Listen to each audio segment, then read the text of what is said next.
এই সপ্তাহে একটু দেরিতে প্রকাশ পেল টেলিভিশনের সবচেয়ে গুরুত্বপূর্ণ রিপোর্ট টিআরপি তালিকা। কিন্তু দেরি হলেও চমকটা ছিল একেবারে জমজমাট।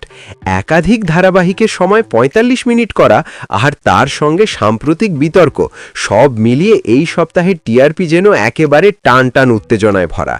আর সেই উত্তেজনার মাঝেই বাজিমাত করল পল্লবী শর্মার ধারাবাহিক তারে ধরি ধরি মনে করি। বহুদিন ধরে শীর্ষে থাকা ধারাবাহিকগুলিকে পিছনে ফেলে একেবারে প্রথম স্থান দখল করেছে এই মেগা। তবে একা নয়, একই নম্বর পেয়ে তার সঙ্গে যৌথভাবে টপার হয়েছে পরিণীতা।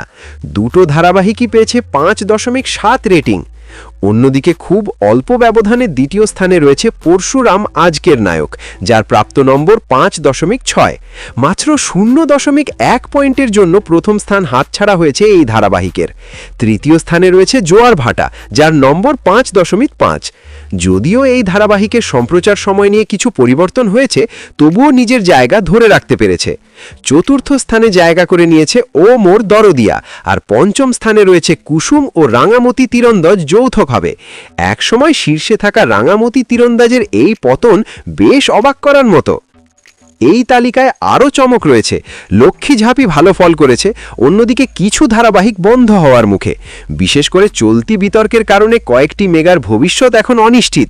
সব মিলিয়ে বলা যায় এই সপ্তাহে টিআরপি তালিকা একেবারেই বদলে দিয়েছে খেলার নিয়ম। এখন দেখার পল্লবীর এই ধারাবাহিক কতদিন ধরে রাখতে পারে তার এই শীর্ষস্থান।